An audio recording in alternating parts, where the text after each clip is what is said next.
Plot: The Book of Eli, 2010. Written by Nick Rigonis. Scavenging for food to eke out an existence in the carcass of a dystopian post-apocalyptic America, the solitary survivor and cryptic bearer of the ultimate prize, Eli, depends on his uncanny and infallible skills to stay alive and fulfill his mission of redemption. On this scorched earth, there's only one other man who grasps the grave significance of Eli's precious cargo, the absolute ruler, Carnegie, who will stop at nothing to get his hands on it.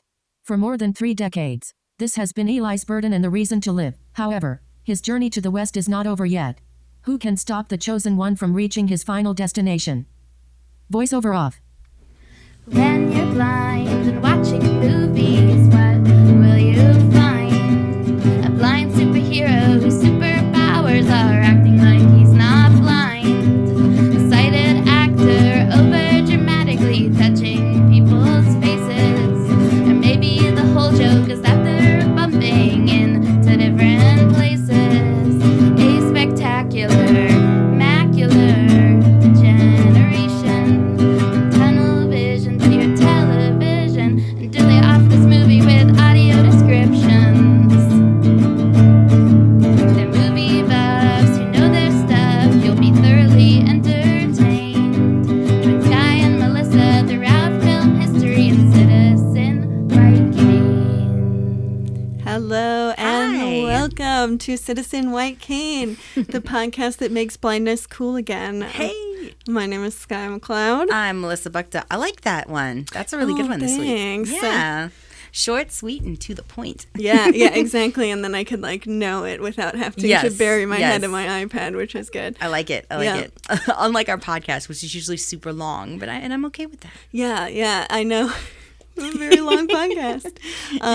We'll see how long this one is. It's the world of opportunity coming Yes. up. I can answer though in Lucia's song. She talks about audio description. Yeah. I can actually greet that statement with a nice hard no. No, not at all. And this movie that we're talking about, The Book of Eli, for this week, not a good candidate for an audio description. No, Would and be I was lovely. Yes, and I was watching it. I was like, oh my god, I'm gonna have to apologize to Sky so much. No, It's like, no. there's no audio description, and it's filmed really with weird color. Yes. Okay. Yes. And, Yes. I We will mean, definitely talk about this. Yeah, and there's totally a fine reason that it is filmed like that. But I'm just like, oh my god, this is really hard to watch. Is there a fine reason that it's filmed like that? I think there's a decent reason. Is it not laziness of the orange and teal phenomenon of making color balancing? We're gonna have to talk about this. No, I think the reason is the sun exploded, and that's what they're trying to convey on film or something. Okay. So in the movie, The Book of Eli, which we're talking about today, takes place in a post-apocalyptic world, I would say, right? Mm-hmm. Even though they're still humans. Yeah, particularly a post-apocalyptic America. We don't ever find out about the rest of the world, but we know that Right. Something bad happened in America.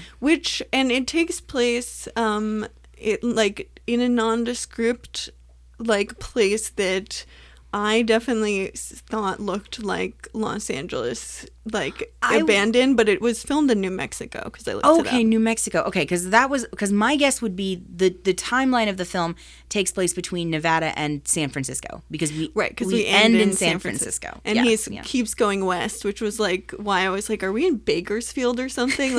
But Bakersfield, but by then it's maybe Fresno or something. But yeah, I guess if coming from Nevada, do we have or Nevada? That's what you're supposed to say. Nevada, potato. I don't know. But Let's call the whole thing off. Okay, I'm do done. they say that it's? Do they say it's in Nevada, or is that I from don't- clues in the movie that you? I'm surmise? guessing clues, and I'm literally taking from visual clues because obviously I have never been to San Francisco. I've never been to Nevada. You've I've never been to San Francisco? No, I've been to Napa because I went to Disneyland, but I've never been to San Wait, Francisco. Disneyland's not in Napa. Oh no, it's not. It's in Anaheim. I'm sorry. I've been to Anaheim.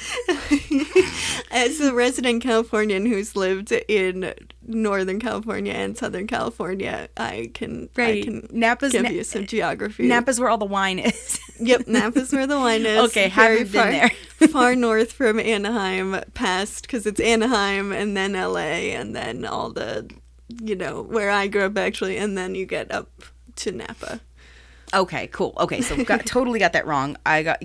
So I don't know. I was guessing Nevada because he needed somewhere to walk from to get to San Francisco, and because it's the desert and da-da-da-da-da, and but honestly, it very well could have been Los Angeles, because the only thing we know is that we learn is that Eli, Denzel Washington's character, which he only says his name at the very, very end of the movie, but I'm going to call him Eli because that's what his name is. Well, yeah, because I just assumed his name was Eli throughout the movie, given the fact that it's called the Book of Eli, and he's the one who has a book that's important to the plot. Yes, but he does say at the end of the movie, my name is Eli, because he has to... Oh, I didn't realize we hadn't known. We will have to spoil this movie, which it is kind of funny because I was like talking to my mom about it, and I was like, I guess just the fact that we're doing this movie on the podcast is technically a spoiler, but I really don't know any way around that.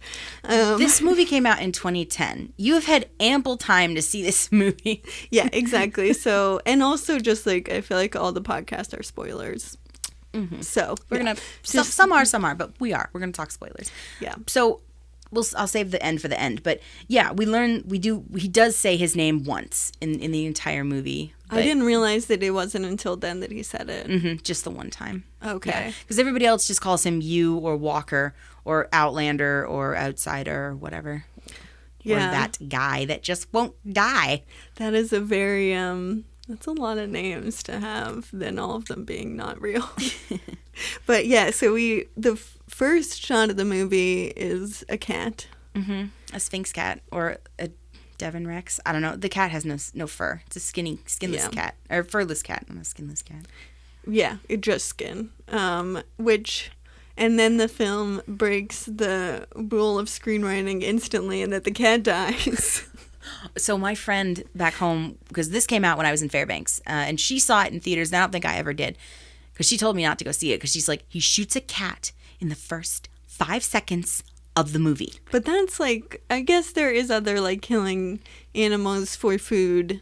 Oh, but like, yeah. They're not as, and humans killing humans. I know. See, and I don't want to sound like a heartless person. I love cats. My roommate has cats, and I adore her cats. My friends have cats, and I adore their cats. I'm not a cat person. I'm a dog person. So if that had been a dog would have been different. We would have had to have a conversation. Yeah, but it's a cat. Sorry to all the cat lovers. I'm real sorry, cat lovers. Yeah, cats are great. I don't want to shoot cats with a bow and arrow either. But, yeah, no, I don't want to shoot any animals with a bow and arrow just due to aiming and I'm a vegan, so there's really no real reason to do it. If it was us, the animals would be lucky because we can't see. Well, that actually comes to the movie. Oh yeah, so we're gonna have to talk about this up front because we're there's gonna have no to way spoil the movie at the beginning of the episode. Yeah, we're gonna spoil the twist because there's no way for us to talk about this movie without talking about the twist, which is dun dun dun dun. Eli's blind. And he's secretly blind for the whole movie, except for he's very obviously blind for the whole movie. Because he's constantly hearing things and smelling things, and he never ever refers to seeing anything ever. The only time that it's referred to him being able to see is he reads a book that we then never ever see him look at. So definitely obvious that he's blind, especially because he also addresses another blind character in the movie. Yes, well, and was being like mentioning about blindness. So it's so obvious that he's blind. Well, and it's interesting because honestly. And I saw this movie, like I said, once in 2010 and now. So I've only ever seen it twice. I remembered the twist. So I went in watching the movie and being like, oh, now I can watch this character knowing that he is blind. But honestly, I must have just either not been paying attention or it just didn't occur to me the first time I saw it. Because when that twist happened and you find out that the Bible is in Braille that he's carrying, right. I'm just like, oh my God, he was blind the whole time. What is happening? Yeah, no, but watching it through this lens was really interesting, and I couldn't wait to hear what you had to say because you didn't didn't know. Right, and that's part of the problem, I think, maybe, in that we were watching it, and even though there is, like, another blind character, I think it definitely made it so that I was going to be more paying attention to that kind of stuff. But, I mean, I'm also I do think I probably would have been able to tell if it was under no pretext of blindness, because I am extremely attuned to blind related things. I have a blindar, like, that's very, very good. Maybe just from hiding my blindness for a decade, you very, very hyper aware of blindness related stuff. So I don't think I probably, even if we weren't watching for this podcast, I probably would have noticed. I mean, because he instantly, like, one of the first scenes, there's the cat. He kills the cat, and then he's sitting eating the cat, and in an abandoned house, cabin, whatever you want to call it. Right. So we're kind of getting, this is all like kind of a world building, and there's like no talking because he's all alone. And he like finds someone who's hung themselves, I guess. Yes, because he's exploring the cabin to make sure he's the only one in there. And right. Yeah, he finds someone who hung themselves. So he does what any good D&D player would do, which is loot the body. Right. And takes the boots. Yeah, takes his shoes. Dude's not using them no more. So. Yeah. So yeah. And then he, and I guess we're like, oh, as an audience, wow, this guy's ruthless. He's killing a cat, taking shoes off a dead body, but at the same time, we're in a post-apocalyptic world where, you gotta just make things work. It's like out of desperation, not out of a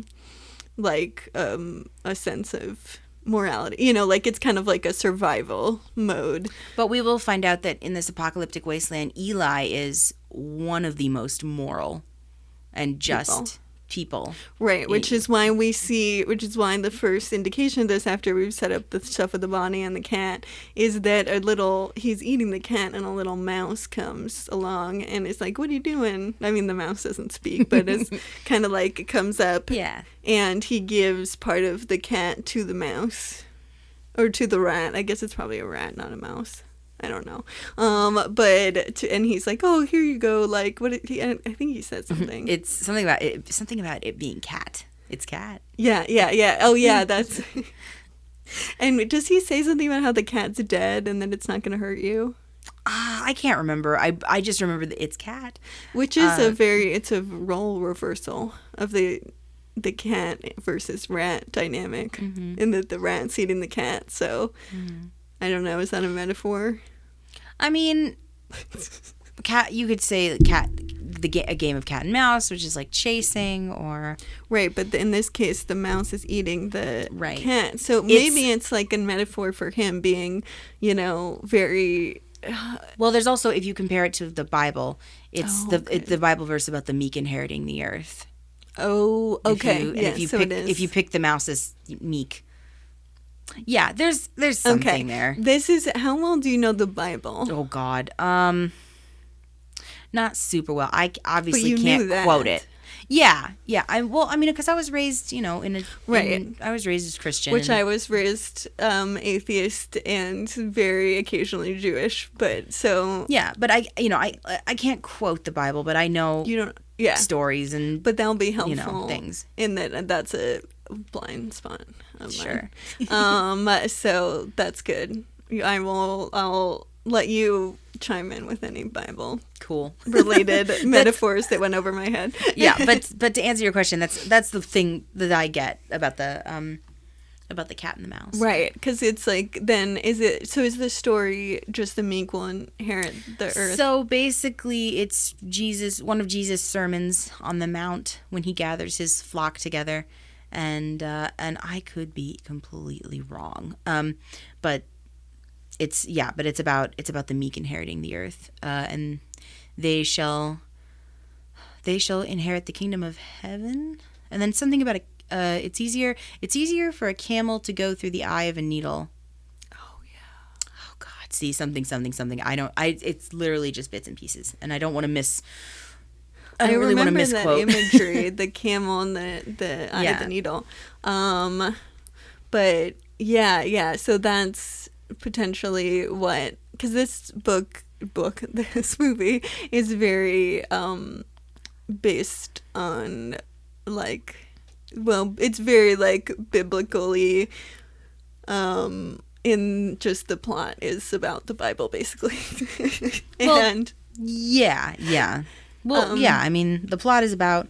It's like a parable, but it's also about the Bible, like literally It is, about the Bible. yeah. And the whole movie, it feels like a parable. It works on parable logic. The good guys are very, very good, and the bad guys are very, very bad. For the most part, I actually think the villain in this film is interesting.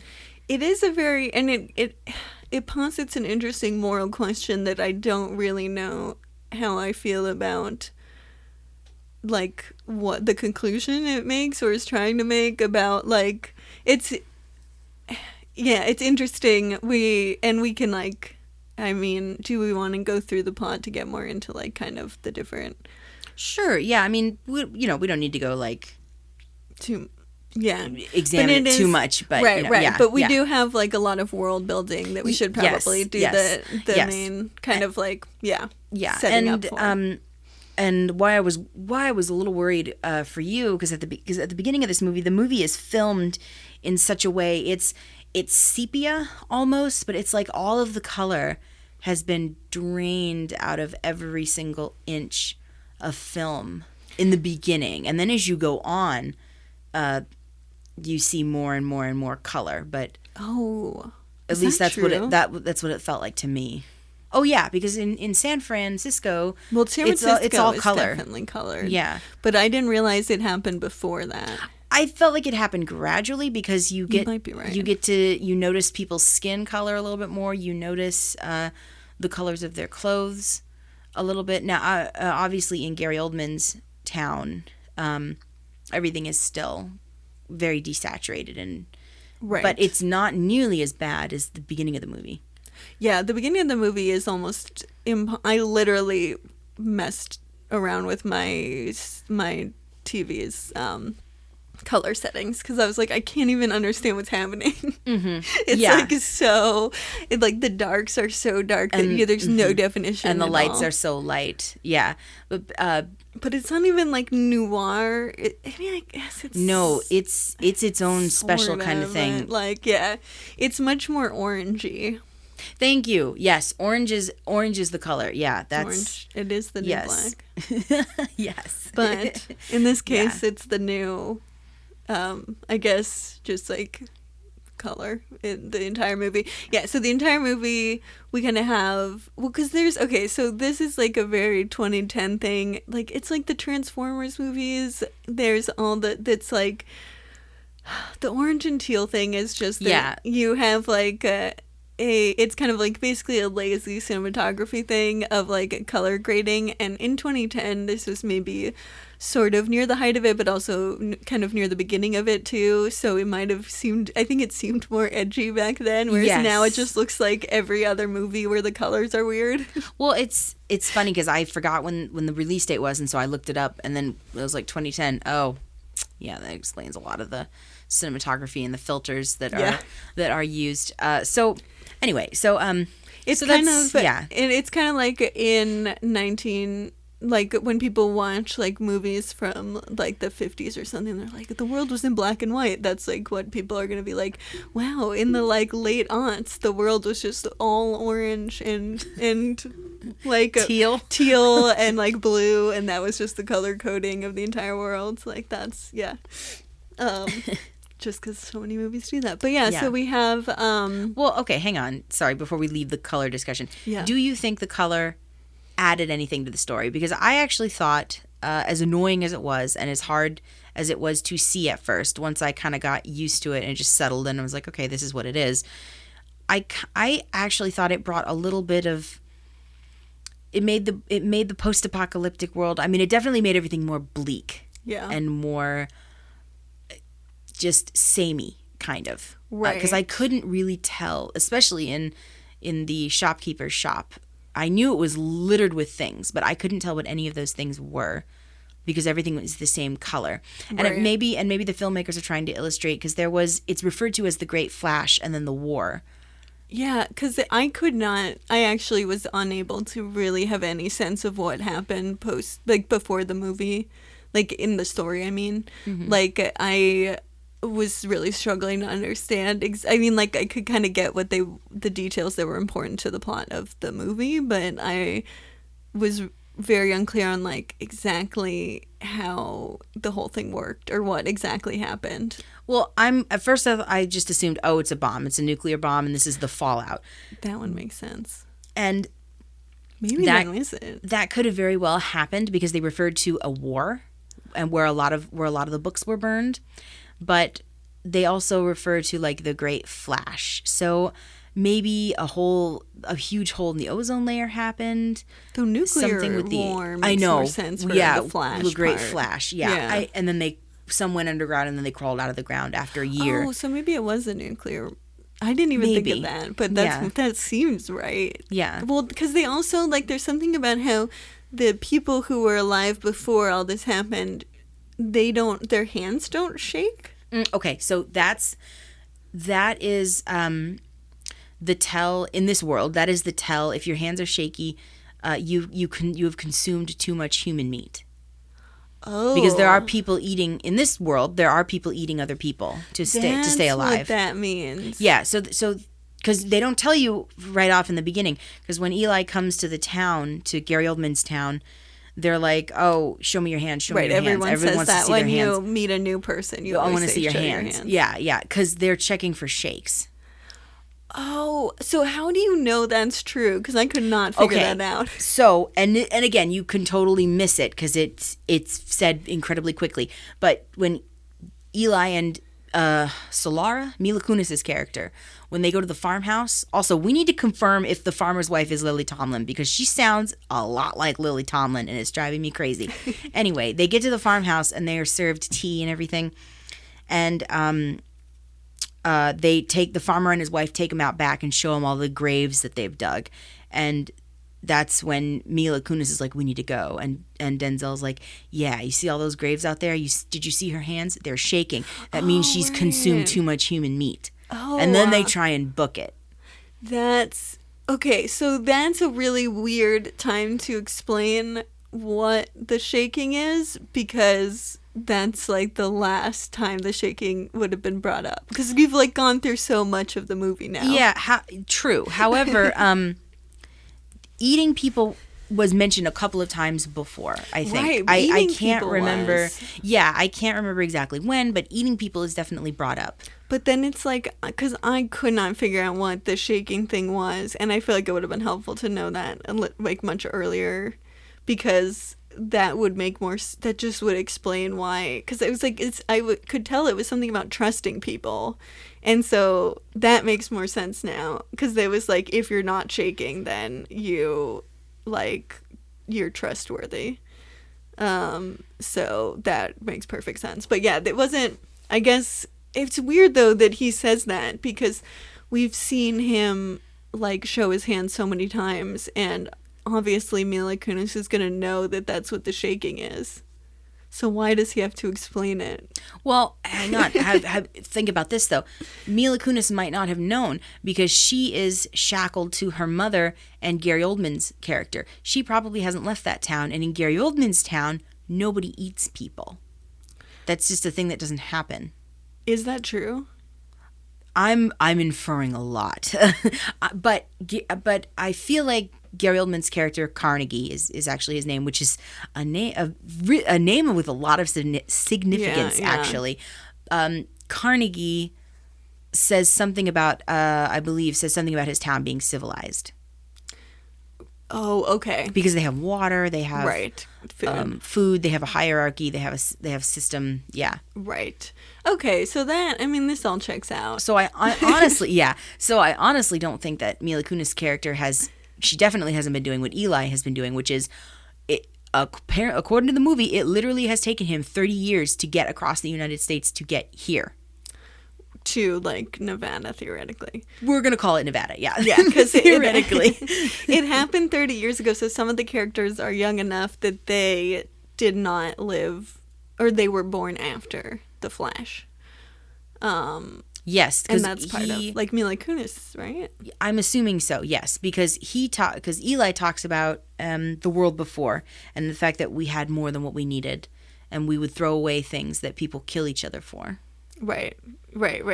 So it is kind of like C, in that it's like... Oh, yes, that's actually, thank you. That's what I wanted to compare, to ask you about, because I'm like, okay, this is, it is kind of a C situation, and this, I think, is a situation where this is handled kind of poorly.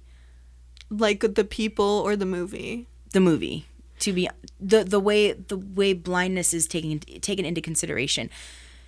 Well, I mean, first of all, obviously Eli doesn't use a cane, and we're just supposed to believe, he just believes in his faith so strongly that, he knows where he's going. He doesn't need a cane. He doesn't, he has superpowers. And again, Right. If you take this movie on like parable logic, sure. Yeah, why not? That checks out. Okay. But all of the other characters in the movie, everyone wears sunglasses because you are either in this world, you are either blind, or you are, what I'm guessing is your light sensitivity is so high because you've been underground for years or whatever. You have to wear sunglasses to go out in the open. So it's like a bunch of yous. No, I'm kidding. Yeah. So I was like, oh my God, it's a But like sky. Is everyone blind though? I don't think so. Yeah, because I think there's only certain people who are. Yeah, so and there's like characters who drive. Yeah, there's basically two characters that are blind, which is Eli and Solar's mother, Mila Kunis's mom. Yeah. I don't know if her Forgot name is her ever character. said. Yeah, I don't know if it's ever said or not. Maybe once. I think it might be. But yeah, so she is she's also blind. She was blind from birth. So because her line is something about how like it was everyone else was struggling to like deal with the blind like when they became blind, but for me it was easy because I already like knew how to interact with the world. And we don't really know if Eli was born blind or not. No, and We have no idea. And it's interesting because the trope of blind person wears sunglasses equals blindness is kind of sort of you can't really use that to tell a blind person from a sighted person because Mila Kunis's mother doesn't wear shades because she's blind. She doesn't need to, or maybe she doesn't have any light sensitivity is what I'm guessing. So she doesn't need them. Eli wears them and takes them on and puts them off, even though I am assuming he's completely blind. So maybe he's doing that to pass so that people will leave him alone because I'm guessing Carnegie can see. I think so. I mean, I think that it's just the two of them that I think we only have two blind characters because there's people who are driving and because this is the other thing is I'm very aware of what characters can and can't see. It's like something that anytime a character does something that like a sighted person they have to be sighted or sees anything I'll notice. So I also just really clocking which characters are blind and which aren't, and I will notice because I kind of just assume a character. Well, I'll assume a character can't see until they look at something, which a lot of times is not that soon. It's pretty quickly, that they'll show that they're sighted. But I kind of just have a running track in my head, and I'm pretty sure only two characters are blind. That sounds right. And I guess the fact that Eli doesn't need a cane and he can just navigate his world so well. I mean, I guess you just have to factor he's been crossing the United States for 30 years. He's been doing this, so. Yeah. Okay. Right. he just can do it. Yeah, it is. I mean, he's definitely a super crip. Oh, hell yes. Absolutely. Yeah, and I think that to the point that like narratively when they want to make it a twist ending that there is not as much they can do about thinking through blindness because they're literally trying to hide that he's blind the whole movie. Like so, it's not really explained how he can get around, but well, and I guess my brain is tipped upside down because he doesn't quote unquote act like a blind person. I mean, except he for shoots. he sort of does. He's very good you're at right. like He sort of does. When he like shoots things though, he's usually not looking at them, which is also why I'm like it's so obvious he's blind. He like hears people coming all the time, and every time he like is like he's always listening to any important information and not looking at it, like the entire movie. The first bit with the bandits before he gets to Gary Oldman's town, he's like, oh well, obviously I'm gonna be ambushed because I can smell you. Yeah, exactly. He says he can smell. Yeah. He never ever relates to something as being something that he sees. And so the entire movie, I really was like, oh, so if he's carrying around a book, but he's very obviously blind, then something's going on with the book. Like, that was the thing that I kept being like, I wonder what's going on with that book and why a blind person is carrying it around. We need to talk about this book, though. Yes. Okay. Like, obviously, I have nothing against, Braille books or Braille Bibles. Like, that's awesome. But okay. I have been to the Blind Center in Baltimore, Maryland. I have been to a Braille library. I have seen Braille books. That is not a Braille book. No fucking way is that a Bible. That is like maybe half of a book of the Bible, because a Braille dictionary takes up at least 4 or 5 floor-to-ceiling shelves. Oh my gosh. So a Bible would be so much. It would be absolutely huge. And I know, and I can't. This is such a little thing to gripe about, because it's movie logic. Right, in the movie, it really couldn't work. It's one book, right? Yeah, but that's a fair critique, though, of like that and if it really operated like a regular book and closed like a regular book, which it does with a clasp that is locked, that Braille would be squished. It would be dust. And he's been carrying this shit around for 30 years. I love this because I don't read Braille, so this is great. I'm very glad that you're bringing all this up, because I wouldn't know that. It just like, it just kind of pings around in my brain. I'm like, that's not how Braille works. It looks really cool, but it's not. Yeah, it's not how Braille works. Although I do have a friend gave me it's a sermon in Braille. It's a whole sermon, and it's packaged like a flat book. It's got a paper cover, so it's not hardcover. And I've kept it for a couple of years, and it's not all squished. So maybe there's a bit of a possibility, but I just don't. I mean, the size, I imagine, has got to be. Yeah, the fact that is the entire Bible. Like, even though Braille is contracted, it's not the entire Bible. There's no way. Because it is a pretty, like... It's a beautiful old book. But it doesn't even seem like it's that long. Like, it even looks like it could be on the short side for a Bible. Probably. Like, for in written print. Well, maybe. Here's the thing. I mean, I also don't know how long the Bible... So I'm really coming from a place of ignorance here.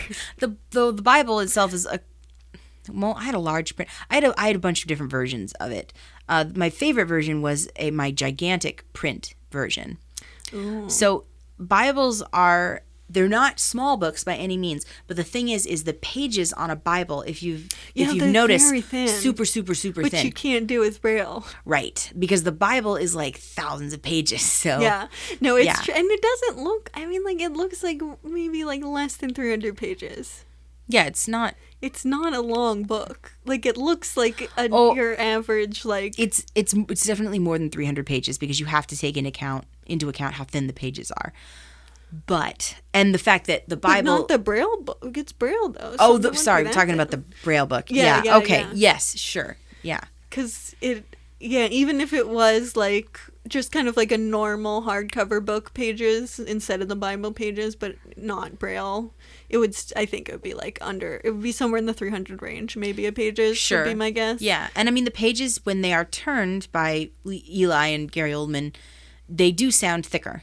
They sound like actual Braille paper pages, but even then, it's it's a leap of logic. Yeah, you kind of have to and because the movie, you don't find out until it's Braille until the end of the movie, and you do see the book, like the cover of it, a few times, and you definitely see because it's like in his backpack, it's in a like a blanket covering it, like in his backpack To keep it and you safe. see Yeah. you see the blanket a few times, and then you also see the cover of it a few times before we find out that it's Braille. So we like have already seen it multiple times, so it kind of like has to be that size, but that makes total sense and it's completely illogical.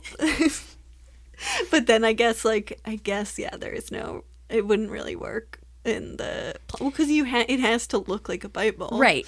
So it doesn't- for moviegoers to just to figure it out. Oh, this is a Bible. You know, Right. it is very. If you said, think about what a Bible looks like in your head, this would pop. This image might pop into your head. So, right. Yeah.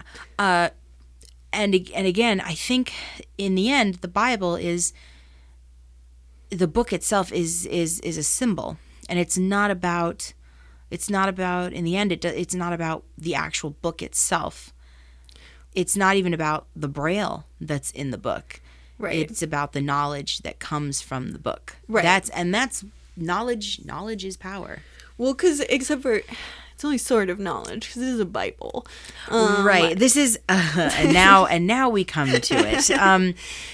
I'm in my head, you know, they're talking about, oh, this is the most important book. It is the most important book. It is the most important weapon. On and on and on and on and on. And Right. everybody lived and died by this book. And I'm like, hang on. Because I just to give some background, because I don't think we've fully talked about, like, we kind of like touched on it, but like the during some sort of war-ish thing, they burned a lot of books, and they specifically, it's not implied, it's stated that they burned basically all the Bibles, and so that there's only like one Bible left, And Eli has it. and Eli's the one who has it. Physical Bible. Yeah. Right. And so they, like, that's kind of the, you know, the thing of the movie that's the entire plot basically, is that he has to, like, he as the chosen person, which who chooses him again? I guess no, God. it's a thought in his head. Literally, right? It's God. he says, I heard a voice, and I just knew I needed to start walking across the United States and go west. Right, and he just found it in a library. Like, he says he just picks it up from a place. Did he? Okay, maybe I pretty missed sure that he part. does, Okay, yeah. sure. But he does say the other thing that you just said as well, like that he finds it in a library, and then a voice tells him to, like, bring it west, and and so that's just what he's doing. I guess so. My problem with the movie is it just, and again, this is just me. This is not the story that this movie wanted to tell. So my argument doesn't really have any legs, but I'm going to say it anyway. This movie just assumes that the Christian religion is the one and only true religion. And I'm like, hang on. So they burned all the Bibles. Okay, sure. Well, did they burn all the Qurans and the Torahs and Yeah, it's very unclear. all of the other sacred texts? I'm like, Yeah. okay. And again, parable logic. Like I just have to, like, sit back and be like, all right, well, this is the story that this movie wants to tell. Okay, fine. Yeah, but it is very Jesus-y, as I say. Yeah. Yeah, it is, but it's not like Jesus-y in a, like, what is it called? Sun flare kind of way, where all the Jesus movies have, like, the sun, what is it called? Like, where you just have, like, a glare in a shot, basically, of the sun. Like a lens flare? Yeah, lens flare, that's what it's called. Yeah, that's like a Jesus-y movie thing, and it's someone's always, like, sick, and they're like, you know, but then they find Jesus, or there's like a few different things or there's Like something about believing in God, someone finds like God, a maybe. like a miraculous. Oh, so it's like someone gets born again. Or baptized, I think there's a or- lot of different plots, but, like, Jesus-y movies, like, always have that. You can the thing, if you watch them, they talk about Jesus a lot more than any other movie. But the other thing you can tell if it's a Jesus movie is there's, like, a lens flare with the sun. But Sure. it's not like that. Yeah, no. But Well, it's still about Jesus, because it's more more it's not. parable. I mean, not necessarily Jesus and only. I would say more of, like, the Christian faith. Sorry, I use Jesus as a I'm not sure. Christianity. I'm not sure if the word Jesus was ever spoken in the entire movie. Not. God, however, is. It's very Old Testament. It's stuck. Yeah, it's stuck in the Old Testament. I mean, that's true, but then it is very Christian specific, right? Well, and the one thing I do like about this movie is, and this is how I don't think the screenwriter who wrote this is a Christian, and I don't think they were necessarily trying to tell a Christian story. And again, I could be talking out of my ass. I could be completely wrong. But you have the character of Carnegie, which is kind of the I don't know, secular character, I guess. Secular, I don't think is the word I want to use. He wants religion, but secular is not the right word. No, secular is not. Secular is not the right word. However, he wants religion so that he can control people. I don't think he believes in God. I don't think he gives a shit about God or religion or faith. I wish we understood a little bit more what his whole deal is, because we hear on the very surface, we understand that he wants the Bible. Is it I guess as a means of control for people? Yes, absolutely. Because he states this in the bit where he's getting his hair cut or something, and he's talking to his head henchman. Right, because he keeps sending his henchmen people to go find books, and the lower henchmen people are very dumb and keep finding stupid books for him, and he's like, thanks, but no thanks. I don't know. Yes, keep going about. Right. And so his head henchman asks, why are you sending these people out to find you this book? They can't even read. Right, You know, why is this book so important to you? And basically, Gary Oldman's character states it. He wants it because it is a tool, it is a weapon that he can use to control the masses. Because when put in the wrong hands, or the hands of someone who doesn't care or is a narcissist or whatever, religion is absolutely a tool that can be used upon the masses. You have people who are, because I don't want to say weak-minded. I don't want to say weak-minded people, because that's not fair to the people who are religious. Right. I don't think someone who's religious has a weak mind, but there are people who've hit rock bottom, who are searching, who are looking for something, and then you have this guy that says, "Guess what? I am the all-powerful blah blah blah, and I know the answers. I have the answers to all you seek. If you will just follow me and do what I say." It's kind of like a cult leader mentality. Basically, yes. Because, the idea that religion causes wars, I'm sort of dubious about. Because, I don't know. I think it's more the us versus them mentality is very hardwired into humans. And that's really what causes all wars. Sure. But religion, that's just kind of like a symptom. That's just kind of the thing you plug in. It doesn't have to be. It could be any us versus them mentality. Right. But then you have one side who says, well, we're doing what God wants us to do, and you have the other side that says, well, we're doing what God wants us to do. Right. So who's right? Apparently you're both doing what God wants you to do. But that's really just being this is us, this is them, you're them. Right. That's just another way of saying, I think that it's religion is just one thing, one way of framing us versus them, but it doesn't necessarily, it doesn't have to be religion. It could be, people here are really racist against people coming into the country, and it's much more about race and nationality than it is about religion specifically. In the past, it has been about religion, but the conflicts I think are just more a symptom of the human need to have us versus them dualities.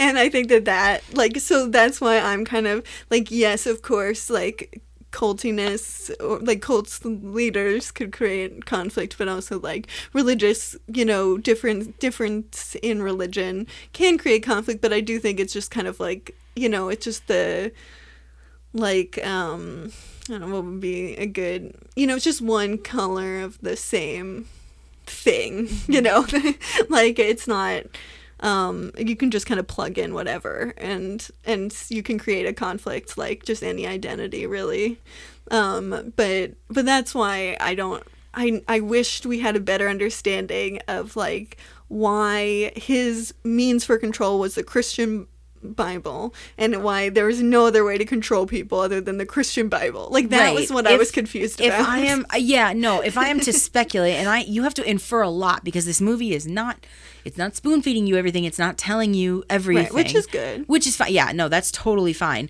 But if I'm gonna put my own 2 cents in it, is, I mean, technically, we were founded as a Christian nation. I mean, there are more people in this country who are Christian or some sect of Christian than anything else. So if you were going to try and have power over people, if this religion had been purged from the land, why not use the dominant religion to bring? But it's definitely not the dominant religion now. Right? No. Sure, but people in this time, in this post-apocalyptic place, they don't know that. And if Carnegie says to these people, I have all the answers, I know everything because this book says, but honestly, I don't even think he'd say because this book says. I think he'd say because I say. Because I know. But that's why I don't understand is if it's just could be what I know. Most like cult leaders come up with a whole other book, like they're like, this is like they only are using Christianity because it's what everyone knows, right? And as a jumping off point. So if no one knows it, what is the value of like this religion that like isn't inherently? I mean, nothing in the Bible makes it inherently open to like cult leaders, right? So think about the people who think about the circumstances they are living in. They're living in a post-apocalyptic America. They have to fight to survive. They have life isn't cushy anymore, and people are probably at their wits' end and looking for anything to unify them. I mean, religion can also be used as a great unifier. Right, we all believe the same thing. And this is the kind of the thesis of the movie is there, and kind of the two forces that are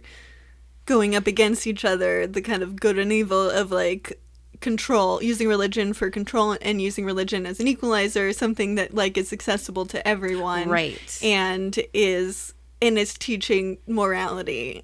That's virtuous morality that we can all agree is good, and that's kind of what the movie is saying.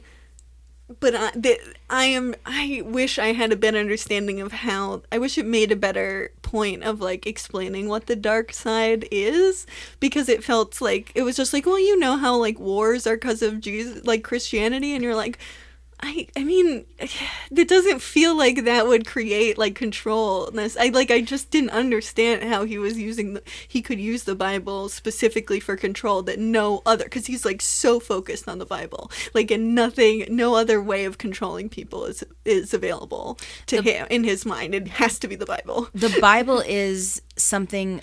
Now, if you think about who is watching this movie, the Bible is something that we, as an audience, and the mass of people who was going to watch this movie or who watched this movie, that's something we understand.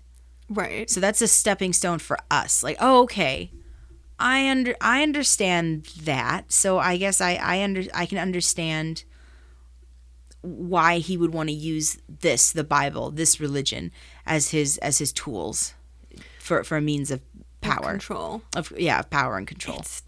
It's like it, because he kind of like makes the argument of like, well, it's like morality, it teaches people more to be moral, and then it's like, okay, but then but then that seems like you couldn't control people if it's going to teach them to be like, it just didn't. I was like, why? Well, and why not his focus? Why not start your own cult if you're so exactly? But here's why I think he couldn't do that. He controlled everything. He had his little town set up and he had the water and everything, but he is not, look at him or listen to him, I guess I should say. He is not a charismatic person. Would you follow him? Like if he came up and said, I have all the answers, I can help you with all, would you actually follow him? Or would you want to be more like, Mila Kunis's character and follow Eli? Right, and I think maybe he is like a false prophet, and that he is like looking for the Bible potentially to be the one who brings the words, because he's also, I think part of it is like his people can't read. So it's like So- he would still have the power in the situation because they Right. wouldn't actually be reading the Bible. He would just be the one with it. So maybe that's the logic. It's literally going back to church in medieval times, because Right. all of the bishops and the priests and everybody, they could read, they could understand the Bible, but the peasants, nobody could read, nobody could understand. They had to take it as gospel from the priests and the bishops and the pastors who were preaching it to them, who could all read. And I Right. mean, and if you think about the printing press, when the printing press was made, Which is the big part of the movie. yes, the one of the, I can't say it's the first thing ever printed off a printing the press because I don't Bible. know, but the Bible. Yeah, it was the Gutenberg. the Gutenberg Bible. Yeah. So, and that's kind of like the main idea is bringing the Bible to the masses, because do we want to talk about the end? Because that kind of is like the duality of... We might as well. Yeah. Yeah, I mean, yeah. the movie is basically, there's not a whole lot of like, I mean, obviously there's major plot points, but there's not a whole lot of this to this point to this point. I think the discussion of the themes and what the movie brings up is more relevant. important and more relevant than, they went to the farmer's house and they almost got eaten, and then they got attacked by Gary Oldman's there's a lot people, of like just roaming around in the desert and It's a getting road attacked movie. by people and Yeah. like you can't trust anyone, kind of. It's a quest, the Yes. hero's journey. I'm Yes, sure yes. I'm sure plugs pretty well into that. Yeah. But yeah, so you have at the very end, he makes it west to San Francisco, which I kept thinking we were like gonna be in Malibu or something, but we like see the Golden Gate Bridge. Or, like, They walk on it. So Yeah. we're in San Francisco, and you have just like a giant hole in the middle of the bridge. Well, because they drive and then they have to park and they can't drive anymore, and then they find a boat. right, and then they find a boat, and like the geography is kind of confusing because they're on the Golden Gate Bridge, but that somehow they still need to take a boat to San Francisco. Don't fully understand why that's true, because Golden Gate Bridge goes into San Francisco. Whatever. But yeah, so they get on the shore, and like there's it's a gated town or area, and so he comes in, he says he has the Bible, and at this point we're like, wait, why did he say he has the Bible? Because before this, Carnegie in a big showdown took the actual Bible that we later on learn is Braille, but he's the one who has it when they arrive in San Francisco, like Right. in the last leg of the journey, it's already been taken from him, so Yep. he doesn't actually have a physical book with him anymore. So the audience is like, wait a second, and we don't know it's Braille yet. We just know that he doesn't have it. So it's like, And why does we flip back between Eli coming to and Mila Kunis's character coming to the institute, and then flip back to Gary Oldman getting trying to get getting it what he open. wants. So it's kind of interesting because it's two juxtaposing scenes of people who got what they wanted. Right. Yeah, that's true. Yeah. And then actually that brings up another because then it also, question I would ask because you. it seems like it's one thing that you, like, whoever has the Bible, that's kind of the movie posits, as long as you have the Bible, you're invincible, which is a real, actually, part of it, like, because he is invincible. But then once he gives it up, he's no longer invincible, theoretically. Well, yes, because after so basically Eli, because he's walked for 30 years and read this book every day, has memorized the entire thing. Well, that's the end of the movie. Yeah. So Which- once he gives it up, gets it all out of his head and they have it all penned on paper and everything, he dies. Right, because So- it's his goal to bring the Bible to the printing press, because there's a little printing press that he goes to, and he says, like, I have the Bible, and they're like, okay, so thank you so much for coming, and then they're like, he's like, get me a pen and paper, and then he lays down and, like, recites the entire Bible from beginning to end, which... The entire movie, I was like, why does he need a book for something he obviously has memorized? Because he multiple times says stuff in the book that he has memorized. So I'm like, he has all of it memorized. Why does he need a book? Right. And I think I don't know. I think the book is the thing that kept him going. Like, I have this treasure that I need to carry around with me. And maybe when Carnegie took it, that's when it finally clicked in his head. Oh, I am the book. I'm the last book. Do you think so? Because if I spent the entire movie thinking, oh, but he is a book, he has the whole thing memorized, I can't imagine it never occurred to him when that's like entirely his every waking moment he's thinking about this. Oh, sure. Yeah, okay. Okay, sure. Why not? Probably somewhere down the line, it probably occurred to him. Because it feels like the movie is trying harder to like only give us certain information, because he also probably knows he's blind from the beginning of the movie, but the movie doesn't want us to know that. So I imagine the entire time he was thinking, I have the book memorized. Well, because if he wasn't, I was like, what is wrong with you? You know that you have this book memorized. Why is it so important you protect a book that you have memorized? That was like the thing that bothered me. Yeah, but maybe I'm just too observant for movies. No, I definitely no. When being observant is good. I did ask myself that question. I'm like, this is ridiculous. But I've seen this movie. I knew that he had it memorized. Do you remember when you first saw it, if that was something that you had like you thought about? Okay. No, it literally, like, pun intended, blindsided me at the end of the movie. Because when he said, I have an old King James Bible, what's the condition? Oh, it's beat up, da-da-da. And then I was like, oh my God. Yeah, it clicked. I was like, oh my God, he's the Bible, he's the book. Which is so funny, because I literally thought that the entire movie, and then it was actually at the very end when he was writing it all down that I was like, what's going on? What? Like, it was just for... I momentarily was confused with literally the entire movie. I was like, well, he has it all memorized. He's just going to be able to recite it. He doesn't need, like... And then it wasn't until they were, like, starting to write down where I was like, what's going on? Why is this happening? Well, you are smart. I just like how I just am very smart about things, and that it's right as it's already... Well, everyone else is getting it. I'm like, wait, what's going on?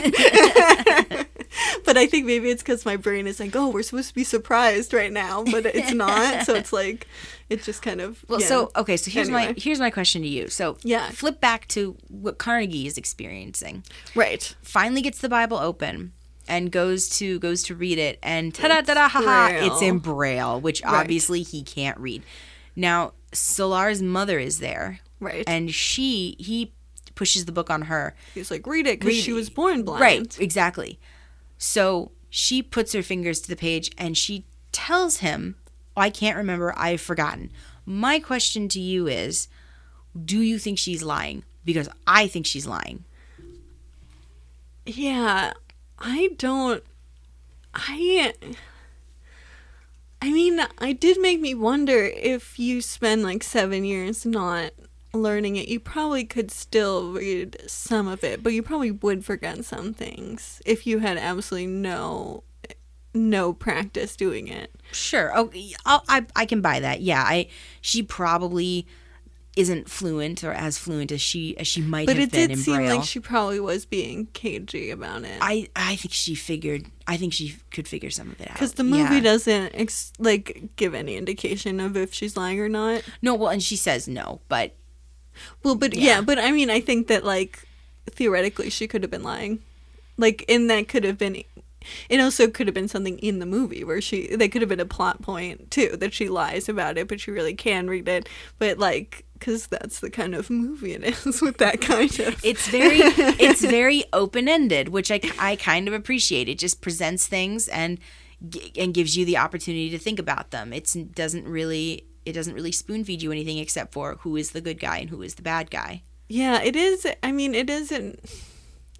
It's interesting because like we kind of, after we find out the book is Braille and it's unreadable theoretically, then we just kind of leave the whole town. Like, we just never see the Carnegie town again. So we don't really know what happens to them at all. We don't know if he still is able to maintain power even without access to the book. Well, I mean, I think he dies shortly thereafter, because she said something about his leg. His leg hurts, and she says, yeah, I can smell it from here. Oh. So I think his leg gets infected, and he probably dies. Oh, yeah. Because we know that Mila Kunis' character is going home, because she leaves the institute. To her mom. Yeah, because she's invited to stay after Eli dies, but she says, I'm going home. I'm gonna go back. Oh, so it could be that she but she doesn't say if he's died or not. No, but we see her at his tombstone. Oh, right. We see her at not Carnegie's tombstone. Oh, no, Eli's tombstone. No, we don't know if Carnegie's died. Oh, no, we don't know. No, we don't know. But she would be theoretically going home to visit. Like, her mom would be with him if he was still alive. Yeah, So yeah. it kind of seemed like maybe he did die because of that. I think he died. I think his leg got infected and he died. Because, like, they could have technically made that. I mean, it wouldn't be, I guess it is open-ended, but they could have made it a little bit more clear. Because they say that she's going back to her mom, so, Sure. like, the state of the town, I guess. But I guess the idea would be, like, the two of them could then do what they could to rebuild the town. If Carnegie's dead, or if the fact that he couldn't find the Bible means that he somehow loses his grip on the control of the city, like one or the other. Like, theoretically, you could imagine that the two of them, what is Mila Kunis and her mom, like that they could potentially make a more just society than the one that the town. Because Yes. they have, because Mila Kunis has, and I'm guessing her mom has, this, what the movie's theme is, which is literally blind faith. You literally. believe, it's literally, you believe it because you believe it, and that belief will make you strong. And you don't try and lord it over, literally lord it over people, or control people. Yeah, you want that. You want to bring the power. Because, okay, so the idea that the Bible somehow contains morality or potentially is a tool for control, that's an entirely different thing than the idea of a printing. I mean, I guess, printing presses started with the Bible, so there's, like, some significance in that. But the idea of, like, disseminating knowledge. Yeah, well, because that's Eli's goal. I mean, because he's a man of faith, because he prays and he, he only kills when he has to, when it's his last resort. But he is, and he cares. He cares about Mila Kunis' character. He cares. So he's a man of faith. And he was delivering the Bible because he believed it is knowledge that needs to be saved. It is knowledge that needs to be preserved. Right, but it is, like, I mean, knowledge in some sense of the word.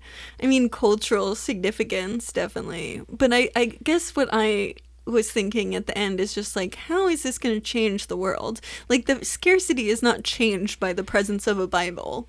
Like, just having faith does not cancel out the, just the terror that scarcity can, like, reign on your psyche and just society at large if there's that level of scarcity. Like, the Bible doesn't fix that. It can maybe like inject some morality to certain people who might already be, like, susceptible to morality in general in hard times. Yes, but if you think about all the other things at the Institute they were saving, they had mentioned records by Bach and Beethoven.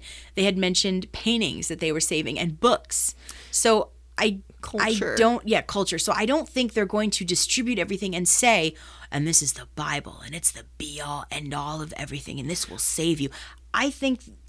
I'm hoping that they distribute it like a book, like any other book. And that's what it seems like. But I guess, like, the entire movie posits that this is, like, a world-saving journey that he's gone on that is there to save humanity. And that's kind of what the movie is telling you the entire time. Because in this world, they posit that there is only one true religion.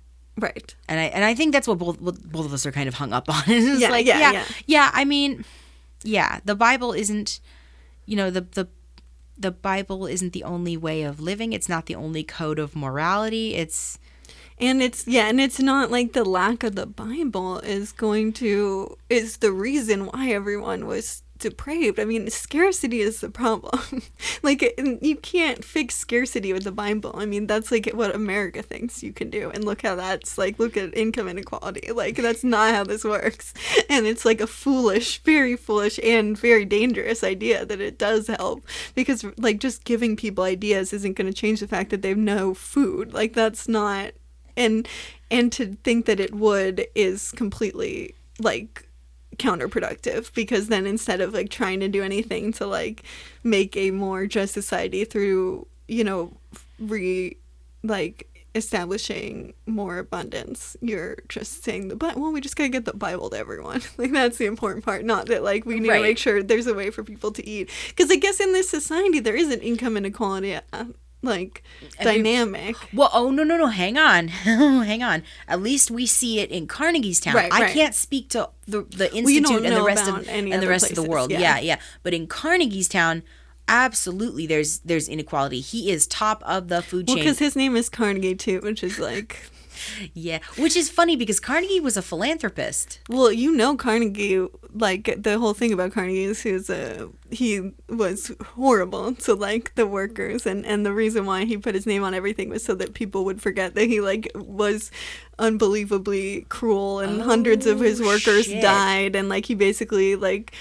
was very would exploit like people who didn't have a voice, who couldn't read, you know, like that kind of dynamic. So it's supposed to, so it's like very obviously that I submit, I stand corrected. I just got learned. Thank you. Okay, then absolutely, no mistake. His name is Carnegie for a reason. Yeah. It's kind of like how in Harry Potter the wolf character is like Lupine, right? It's, you know, it's just like, okay, cool. So we're gonna just be real specific on what we're trying to evoke here. It's no surprise that Professor Lupin turns out to be a werewolf, which is lycanthrope. Yeah, right, exactly. Yeah, Canis lupus, blah blah blah blah blah. Okay, so I completely get that. Yeah. So, I mean, obviously, in Carnegie's Town, there's a hierarchy. Carnegie is the top. So in a sense, at least for this little speck of place that we see, there's still income inequality. There's still people who are grabbing for power. Well, yeah. And you're right. Yeah, definitely. Just giving people the Bible isn't going to change that. If it were up to Carnegie, it might make it worse. Right. And like the idea that everyone could have, another thing is like, if they're able to print it, first of all, now it's only cited people who could even try to learn how to read.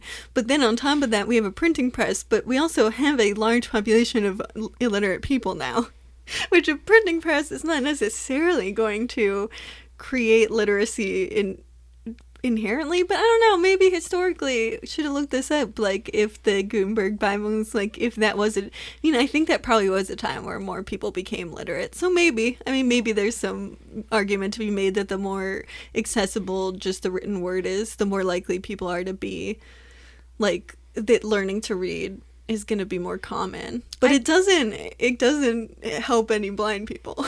No, it doesn't. I mean, and as far as the literacy, I'd buy that for $1.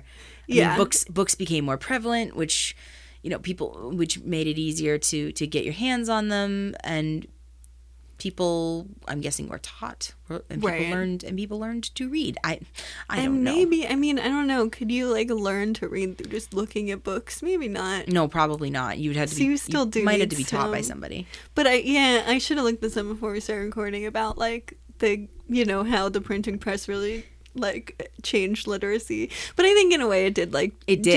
Oh, there's no doubt it did. I mean, I think that seems right. So But I like your point. Like you cannot just take the Bible and just expect people to restart society. It doesn't. Right. I don't know if it necessarily works like that. Just the Bible, because there are access to other books. So it's not like just the idea that like books are more accessible is not the thing. It is literally the Bible. Literally the Bible is the thing, and that the Bible needs to be more accessible, and that will somehow shape society to be more just.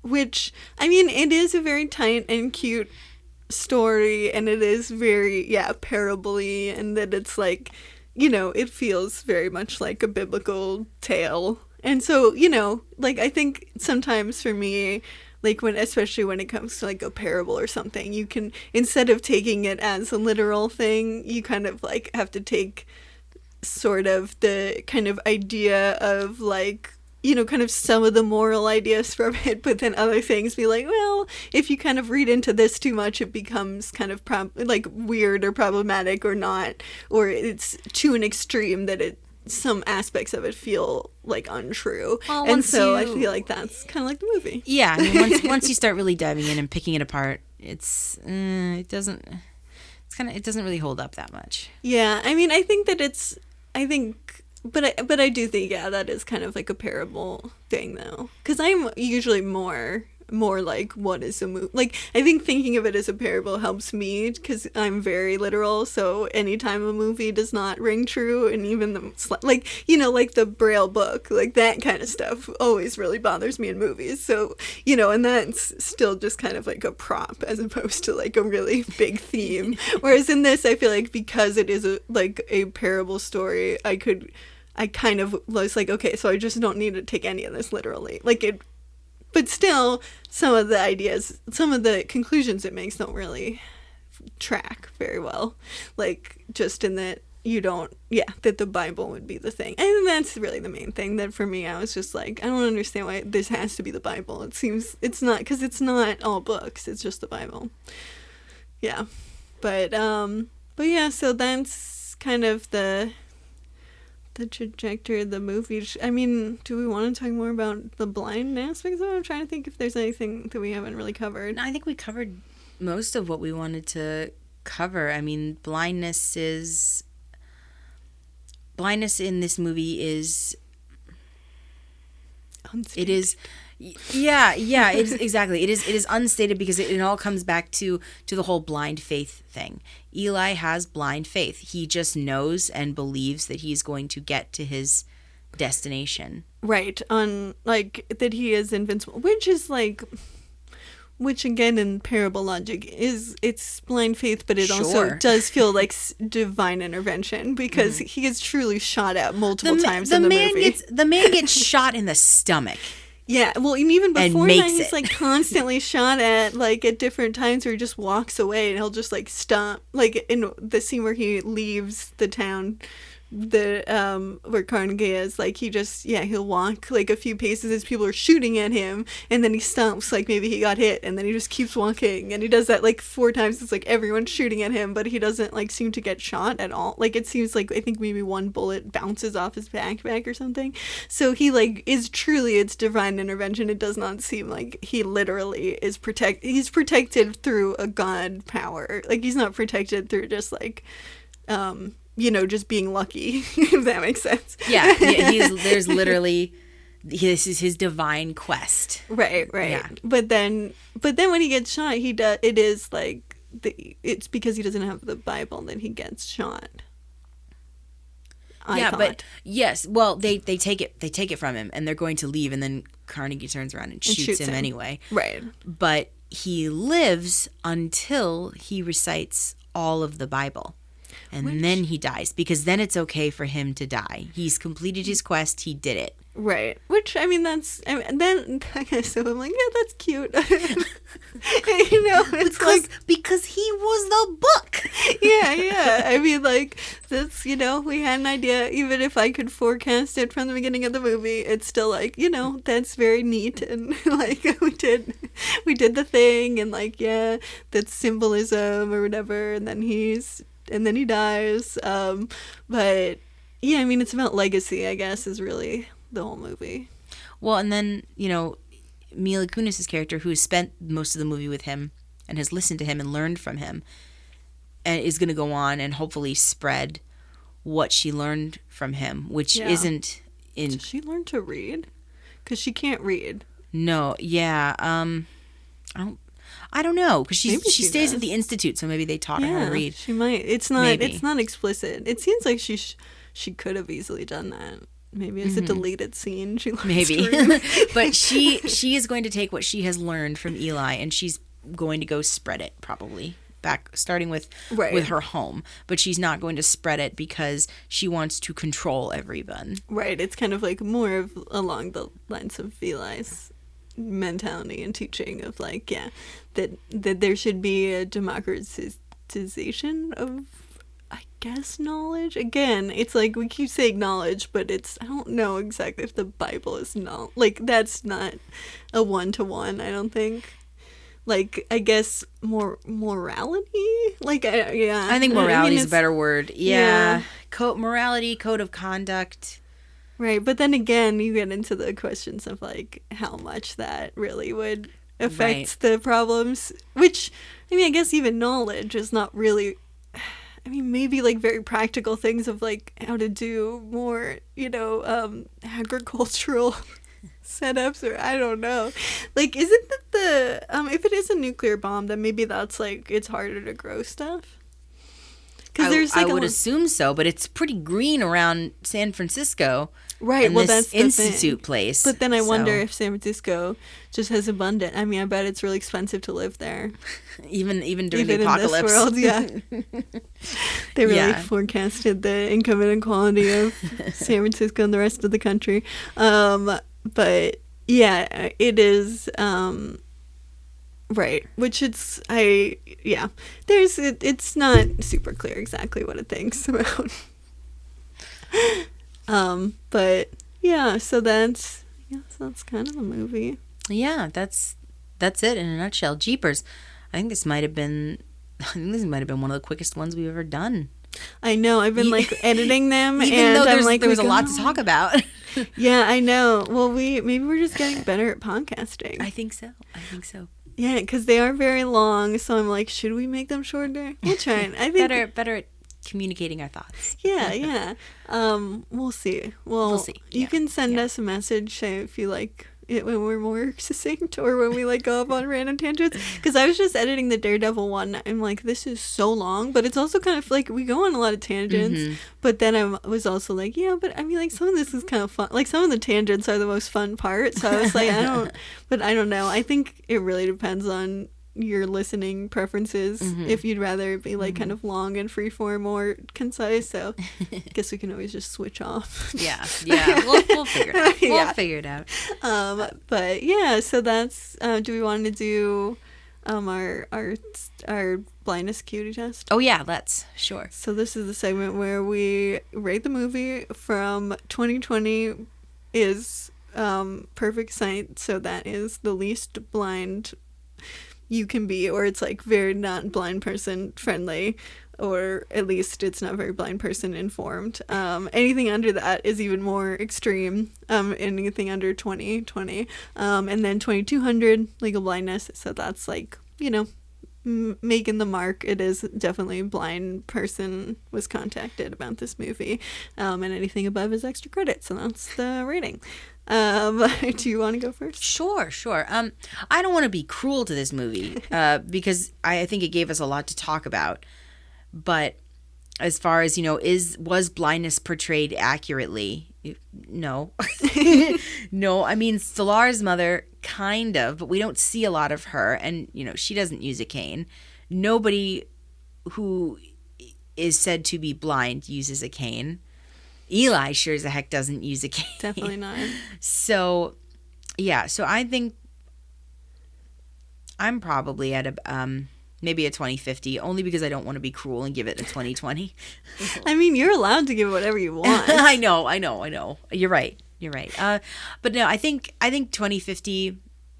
I think I'll stay at 2050 because the twist ending, the fact that he is blind and the Bible's in Braille, is not nearly as egregious as I have seen that twist done in other films. Yeah. It's actually handled really nicely, Yeah. to be honest. So I think for that, it's definitely not, it's definitely higher than a 2020. So yeah, 2050. Nice. I think I'm higher. 2100. Nice. Okay. Is what I'm giving it, because And maybe this is of going a decade having to hide your blindness. And so maybe it was very easy for me to relate to the experience of not being an openly blind person. And maybe that's also why 2 minutes into the movie, I was like, oh, this is a blind person. It's weird that we're not acknowledging that this person is very obviously blind. And because I think for me, made it seem like the fact that the entire movie I was confused on why we weren't just acknowledging that he was blind meant that it seemed more accurate to me, and that, like, I think, yeah, because sometimes it feels like either a Deus Ex Machina. I think that's I use that in the Daredevil episode. I'm like, I don't even think that's the correct usage of it, because it's just like, because a Deus Ex Machina I think has to solve the problem at the end of the movie. Right, but it is. Yeah, it literally means God in the machine. Or yeah, right, like something where it's like a very like like a very basically unbelievable way of ending. Someone who has had no contact with the story, some big giant force comes down literally from out of nowhere and just solves everybody's problem. And I don't think that happens here. Right, no, it's not. And even if like the blindness being the twist ending, I mean, as you were saying before, I do think like that could have been a lot more problematic. And it could have also been like, because I think for me, if it was something that at the end he's blind, I was like, wait, but what the fuck? Like, he did all this stuff that to me seemed like he could obviously see. Like, then I would have, I think, rated it lower. But the fact that I knew from the beginning he was blind, just by the way he was acting, like, to me meant that it was something that was set up, and maybe it's just something that I'm much more tuned to because that was how I lived for a decade. So I'm much more aware of that. But he definitely, like, he uses a lot of other senses all the time, and the way that, like, I don't know, I could just acknowledge how he... Yeah, and I think that's a testament to, Denzel Washington's a really good actor. He's been around the block a couple times. He knows what he's doing. Yeah.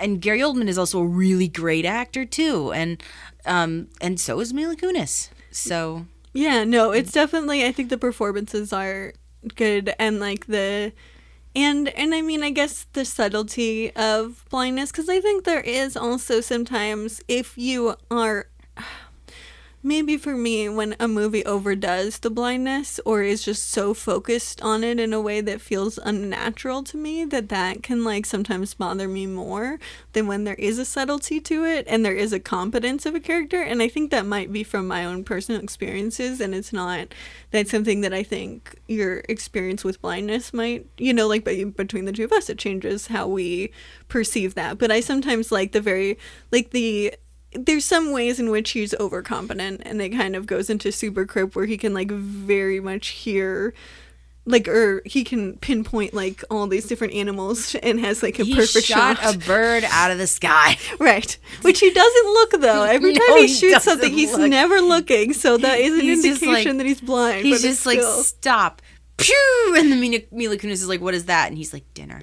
Right. Okay. But I mean, he definitely only hears things. So, but I do kind of like that it's, because I think, sometimes when you have a blind character and the writers might occasionally forget that they're blind. And so they kind of like, you're like, wait a second, did they see what was happening? Like, how did they know that was happening? Whereas I never had a moment like that with him. Like, I just knew he was blind from second one. And then I was never like, but the only thing was, I was like, it's weird that he has a book. Like, why? He can't read. He's blind. Why does he have a book? Like, that's the one thing that I was like, but he has it memorized, so I guess it's just he wants to protect it for sighted people. But that was like the only thing that I was confused about. And, they answer why he has the book. Well, and hearing you analyze Eli's character, I guess why I had a little trouble, maybe it didn't ring so true to me, is he wasn't doing what I would think a normal blind person would do, i.e. normal's not the right word, but an average blind person would do, i.e. use a cane, right. that sort of thing. But also, as far as blind tropes, he wore sunglasses, but you never saw him touch anyone, touch anyone's face, or right. He touched hands, hands, but nothing like that. He wasn't necessarily feeling up like rooms that he was staying in. So I guess that's kind of, I'm like, why isn't he doing any of that? He's just acting like a sighted person. Right. And that could, I think that our different reads are entirely of our experience of blindness, because that makes a lot of sense. Because like for me, I think it might have rang more true to my own blind. Because I didn't use a cane until I was 22 and I started using one because I hated that people never ever knew I was blind. And so that's and so for me, if I see a character that I know is blind but other people don't, that's the most relatable to me, because that was my experience with blindness for my entire childhood.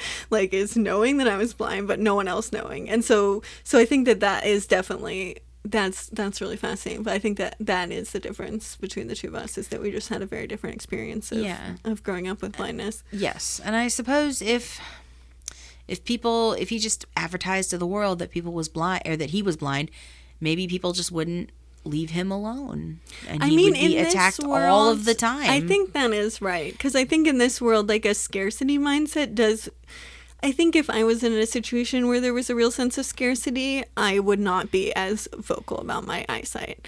I would probably want to keep it hidden for my own safety. I think, when there are, like, cannibals everywhere and, like, a very violent society where there's very little resources, I think I would probably make the exact same choice as he did, because that could put you more in danger. Because the second stuff goes to shit, people become very ableist, and the ableism just gets, quadrupled. And so having the ability to, like, be more cagey about your disability, I think is something that I would naturally do in a scary situation where I felt like I had to be on guard all the time. Whereas in a situation now, in my life where I don't have that ever present, because I have had scarcity be a big part of my life for a long time, and I was more cagey about my eyesight during those time periods. So I think that definitely makes sense as well in my head. But that is a really interesting look at the difference in blindness. But I thought, even as dumb as some of the conclusions this movie was making, I thought it was a lot of fun. Oh yeah, no, very much. No, I actually really enjoyed watching it, and I was kind of sort of not dreading it, but I was like, oh my God, we have to watch the Book of Eli. And I was like, I just remember this movie being so fucking dour. It is very, like, it is very stark and very sad and dour. But I don't know. I was like, oh, this is pretty good. It's pretty good. Yeah, it was a good watch.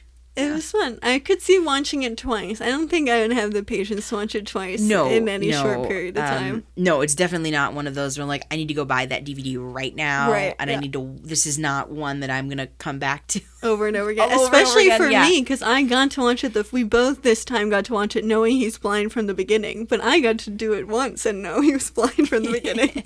So I don't even need to go back. I mean, I guess if you were having like a Denzel Film Fest, because like I'd put this movie in the lineup if you're having a Denzel Film Fest. I think it's a fun. Yeah. And I mean, a lot of his acting he does is nonverbal, and it's all body language. Yeah. I think it's a very, like, it's the kind of movie where you're like, yeah, we did it, we made it, we really very textbooky, other than the fact that a cat dies in the first 5 minutes. It is still very, like, kind of by the books. I mean, also, like, kind of a hero's journey. I don't know, maybe I am a weird sucker for a hero's journey. I think that's part of it. I have a weird. It is, hero's journey is it's mythology though. We are humans. We are tended to gravitate towards that type of story because that's the type of story we've been telling for thousands of years. Yeah, one of them.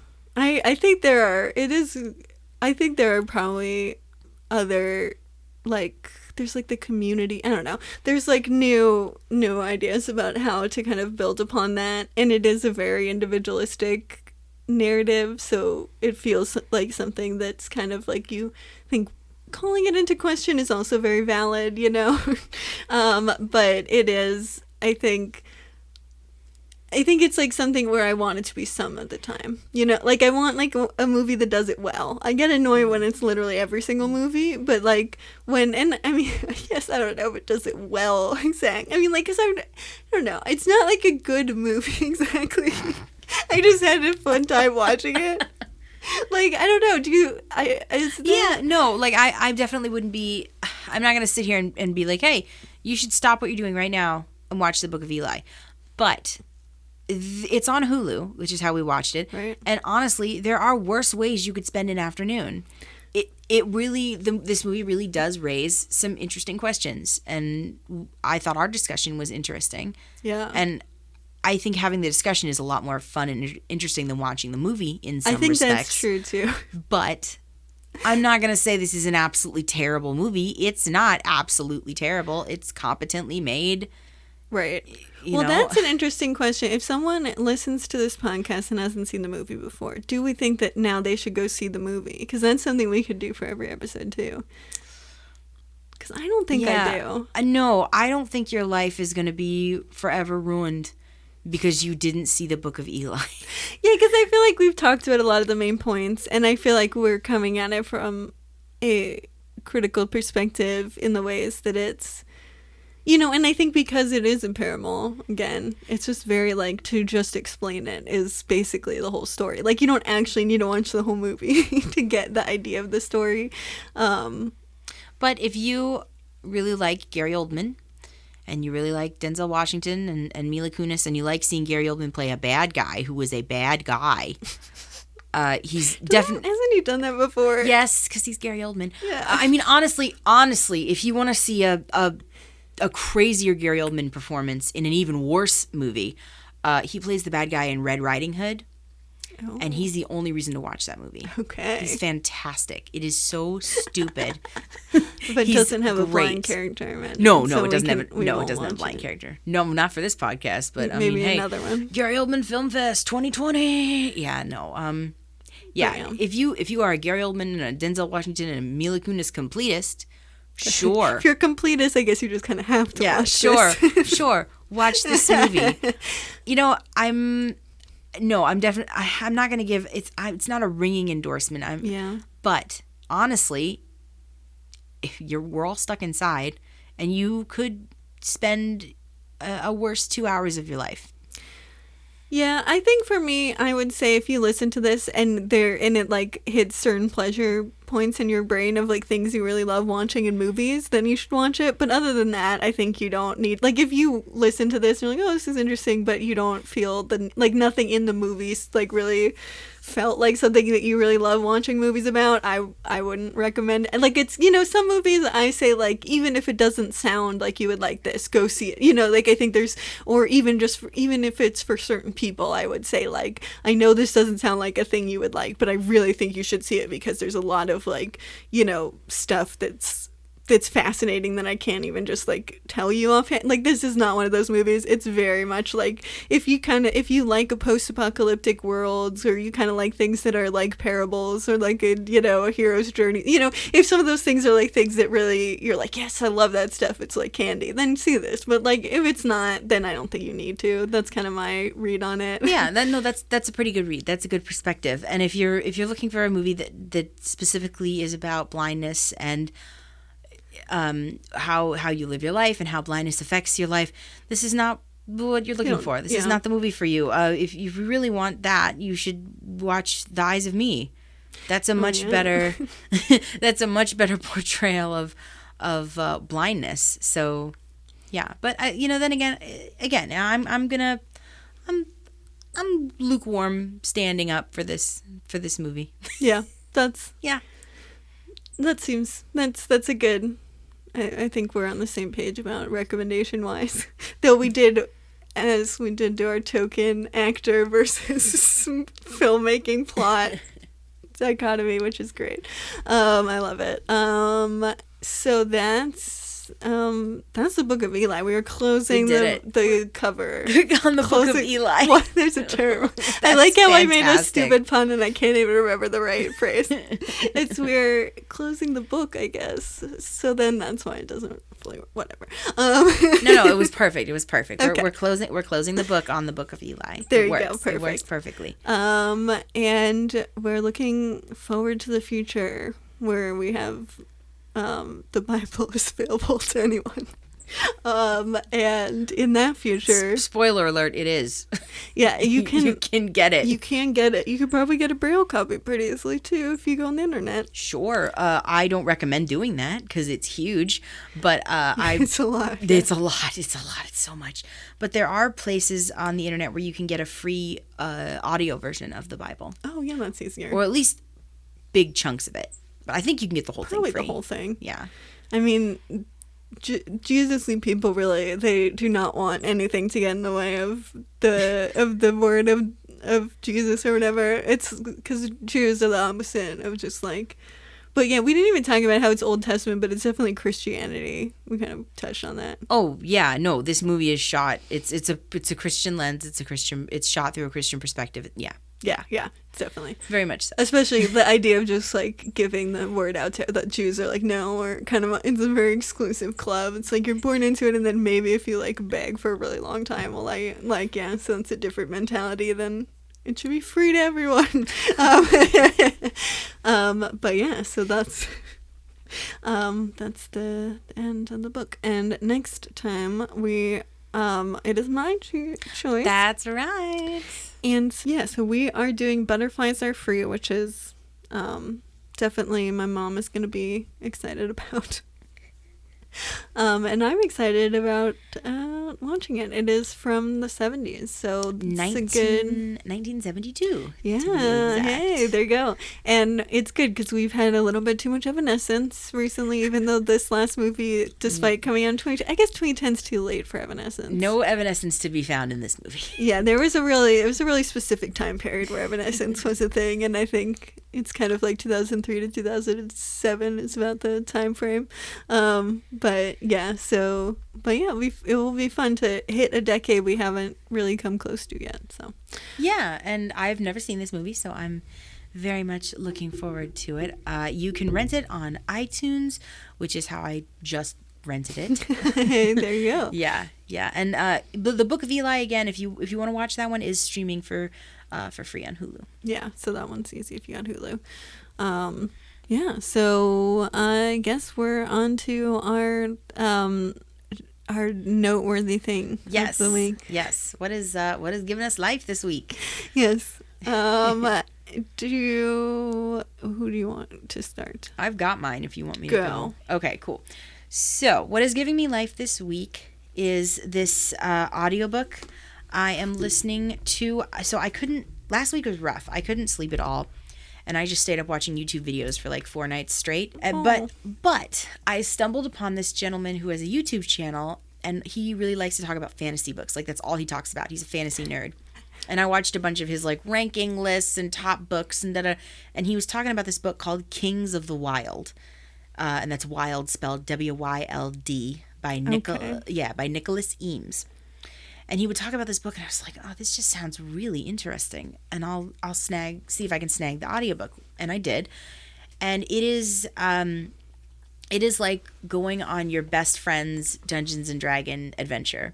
Oh, wow. It's comedy fantasy, but it's not quite as absurd as Hitchhiker's Guide or Douglas Adams. Okay. Because that's what I was hoping for, and that's not really what I got. However, it is funny. It is very funny.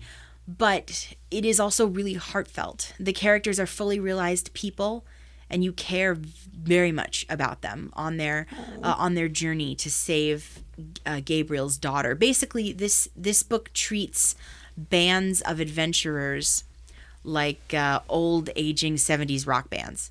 Oh, essentially. So like these bands will go on like the Deadheads of the kind of, yeah. So like these bands will go on tour throughout the realm, and they'll fight monsters and go on quests and stuff. And these guys who are in the band, Saga is their name. All these bands have names like Saga, Vanguard, Screaming Eagles, White Knights, all these things.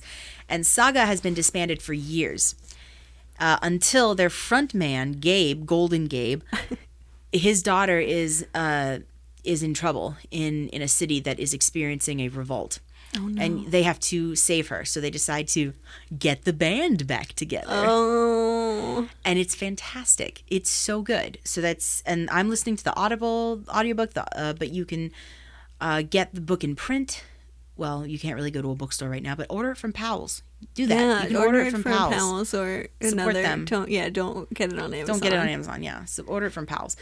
So you can get the book. It's called Kings of the Wild, Wyld, by Nicholas Eames. Awesome.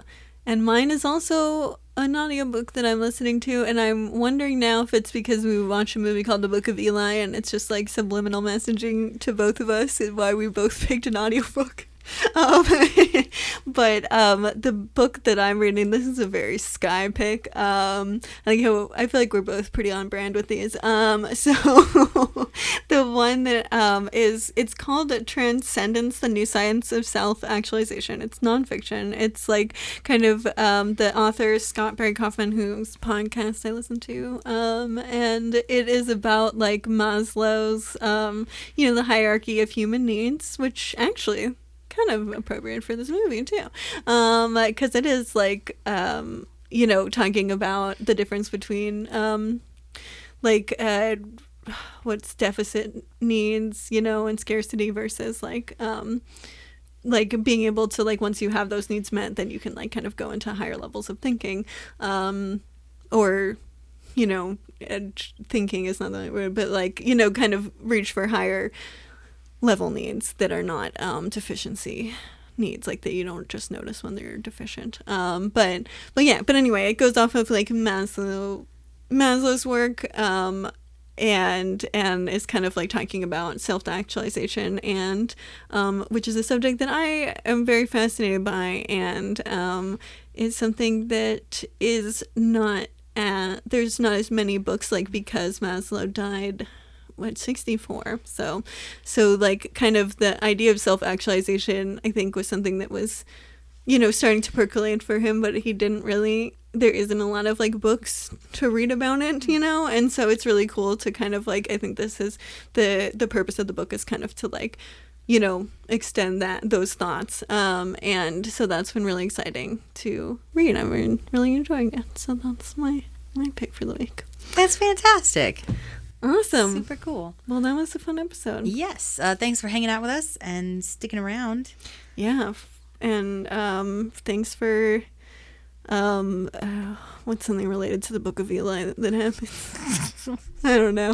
Thanks for having this be widely available to everyone. Thanks for not eating cats. I don't know. Yeah, thanks. I don't know. Don't be Carnegie. That's the moral of the story. Yes, that's a really good moral. Don't do that. And that is really something that I tell people all the time. Like, that actually is my morality compass. It's just don't be Carnegie. That's a true thing. So, yes. So yeah, that's the podcast. Some ways to get a hold of us, or just see what our podcast is up to. We have a Twitter, White Cane Pod. Need to get more of a Twitter presence, but it's there, so follow it and we'll figure it out. There's also our Instagram is Citizen White Cane. That one's fun. Get to I've been writing little descriptions of all the pictures and stills from the movies, so that's a fun one to check out. We have a Facebook that's just at Citizen White Cane, also where we post the different episodes, and you can reach us at our email, which is citizenwhitecanepod@gmail.com, to send us an email how much you love the show, and how cool we are and nice, and the other thing that you should definitely do is leave us a voice message, which you can do by following the link on any of the show notes, including this episode.